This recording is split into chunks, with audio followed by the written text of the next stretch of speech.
South of Midnight is one of the most beautiful games I have ever played, and yet almost nobody is talking about it. Every frame looks like a painting. The soundtrack is hauntingly beautiful, and the story feels like a love letter to southern folklore. But from everything I loved, there were also things that held it back from being perfection. So let's talk about it, because South of Midnight might be one of the best hidden gems of the year. Firstly, the art style is beautiful. South of Midnight is designed to look like a painting, and it is basically. Look at that! Look at that!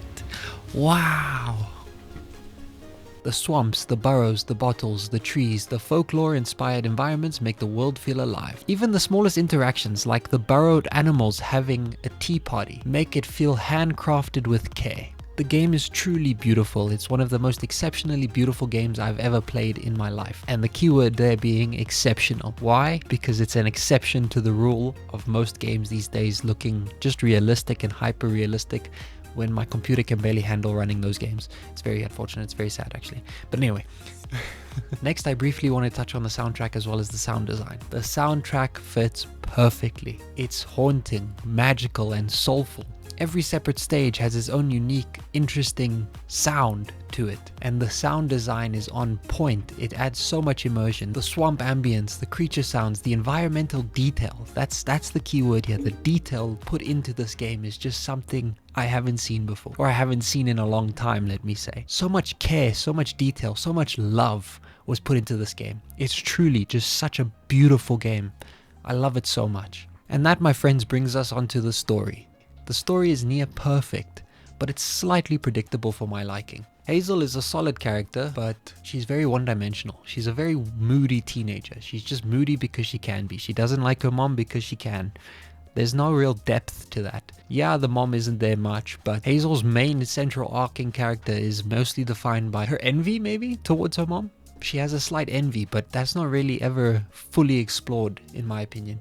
She greatly dislikes her mom, but we never truly know why. Yes, again, the mom wasn't very present, but I was just wanting a little something more from Hazel's character specifically. The character of Hazel, because I think she's flawed, and I really like that. I love that. I love the fact that Hazel is a flawed character. There is something inherently wrong with Hazel, which is great.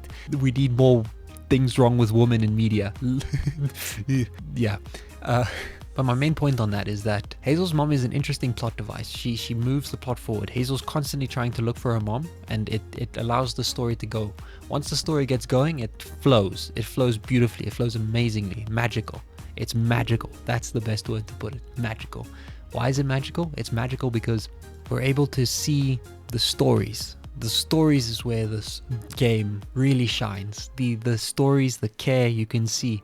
The level design is amazing. It's nothing short of amazing. It's amazing. I don't know what else to say. What I didn't like as much about the story though is the flashbacks. At first the flashbacks felt very heavy-handed. Hazel's mom just goes on and on and on. But once I took it from a Shakespearean point of view, in terms of the fact that the dialogue almost feels kind of Shakespearean. It gives what Hazel's mom says a bit more weight, a bit more words. You can't really tell if it's memories that the mom is having and she's just kind of speaking to herself, which is very interesting, if I could put it that way. The main dialogue that mom has with herself is very reminiscent of those early Shakespeare days when Shakespeare's characters used to have monologues with themselves. It feels like an inner monologue that Hazel's mom is constantly having, which is something I normally wouldn't like, but I found it very interesting, and I actually enjoyed it quite a lot. Mama? I hate this thing. It's like cracking open Pandora's box. It's so hard for me to not take my feelings home to Hazel afterwards. I want to shield her. But I just keep pushing her away. I didn't know her work affected her so much. Regardless of those two little minor things that I felt, the one being a little bit more heavy-handed than the other in terms of Hazel's overall character and how I wanted it to be explored a little bit further, a little bit more. Hazel's journey is nothing short of magical. This game is magic, and I think that's testament to the magic that you actually get as Hazel. It's beautiful. It's so cool. It's unique. It's something that we are missing in today's gaming economy.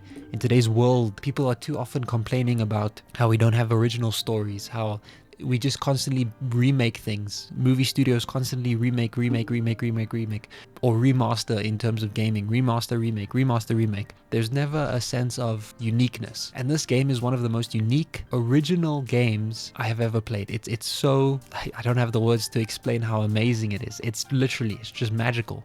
The word is magical. The word of the day is magical. The folklore inspirations shine straight through the story. The bottles, the trees, the swamps. The bottle trees, the swamps, the swamp legends. It's all so beautifully crafted into a single little main course meal. You have your starters, being the beginning of the game, which is a bit weak. You have your main course, and that main course is just, chef's kiss. It's beautiful. The main course is the best meal you'll ever experience in your life, let me tell you. From chapter 2 onwards, the stories are nothing short of exceptional. The characters are what truly makes the story shine. Catfish. Exceptional character. Absolutely love Catfish. What a bloody legend. That guy is dope. The way he narrates the story as you're continuously going through it is something that I haven't really seen in other games. Mind you, I haven't played many other games. This is the first video of the channel, but I like how he constantly recaps you and tells you what's going on. In terms of the gameplay loop, I really enjoyed how the game doesn't really hold your hand. There's no navigation marker, there's no little red icon that you need to go to, there's no mini map. If you do get lost, you can just press the R3 button on your remote, and then there's a nice little trail that shows you where to go, which is very handy for somebody like me who constantly wants to go the other way and explore the rest of the world, because the world is so enticing that I want to see what else is in there. Everything that the world had to offer, everything that I was allowed to do, everything that I could do, I wanted to do. It was so exciting. So exploration is the name of the game, as well as clearing spores. Clearing spores is the main gameplay loop of the game, and it can get repetitive and boring. I can see a world where that can happen, but it's deeply tied to the narrative and the world building. And because it's deeply tied to the narrative and the world building, you actually want to constantly defeat these enemies to try and figure out what is actually going on in this little mini stage that you are currently in. And that's what makes it interesting. They also do they constantly add enemy variety, which is always a good thing to have. That helps it not get boring and bland. There's also a rewarding progression system, with perks that are very easily accessible and very easily understood. You can see exactly what you're going to upgrade and what it's going to do, and you can feel the effects immediately. I'm so sick of these games where you get like 5% buff on this, 10% buff on that.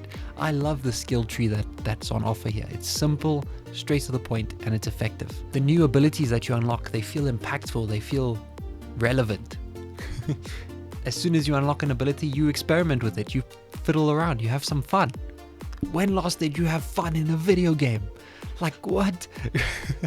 Those were my quick thoughts on the game, but I just want to shed some spotlight on why the game is so special. And that comes down to the fundamental root of the game, the emotional care. It's not about shocking plot twists, although there are a few. It's about the journey. Hazel's journey, learning about the world around her as we learn with her. It's so beautiful. You can feel the heart and the soul from the devs in every little corner, every little detail, from the rabbits, the animals in the nature, the animals and the nature. It's just beautiful. The way that they run around when you get closer, or sometimes they just stare at you and they look at you. Somebody had to sit there and animate that, and it's just so special. It's so amazing. I love it so much. It's a game that values moments, quiet, weird, funny, touching moments that most gamers rush past. And if you really take your time with it, you'll enjoy the game, because it's a good game. At its core, it's a good game. When last did you have a good game? This is one of the first games that I have finished, and so far one of the only games that I have finished on stream. And there's a reason for that. It stuck with me. Every time I wasn't playing the game, I wanted to play the game.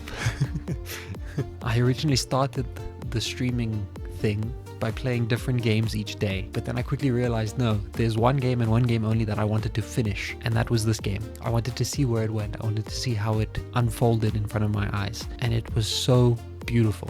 The characters in this game are nothing short of exceptional, nothing short of amazing. This game is so special, and I keep telling all of my friends about it. If there's one thing that you take from this video, please go out and play the game. It's free on Game Pass if you have Game Pass. Otherwise, support the devs, buy the game, play the game, finish the game, and let me know what you think down below. So in summary, South of Midnight isn't perfect, but it's special. It's heartfelt, it's beautiful. And in a time where so many games feel rushed or soulless, This one feels like it was made with nothing but care and passion. If you haven't played it yet, I can't recommend it enough. And if you have, let me know your favorite moment down in the comments below, because I'm convinced this game deserves way more recognition than it's getting. It's over, I just don't have any words. I'm quite literally at a loss for words. Like, I'm sad it's done. That was so good. But you see, I now have this encapsulated in time. Like, this reaction that I've been getting through the whole series, through the whole thing, it's forever gonna be bang, right there. Which is quite nice, I like that. Oh man. Why did it have to be over? What a brilliant game. Check all that art in the background, beautiful. There's honestly very little bad about this game. Wow. What a beautiful game. I'm sorry. Damn. All the names on screen made this happen. Like, these are all bloody legends. All of these people are legends. There's not enough good words in the dictionary. Or let me not say the dictionary. There's not enough good words that I know to say how good this game was. Everybody, there you have it. South of Midnight. First playthrough done. We did that. Wow. Next up, Expedition 33. I'm coming for you. We're gonna finish Expedition 33. Thank you all so much for watching. I really appreciate it.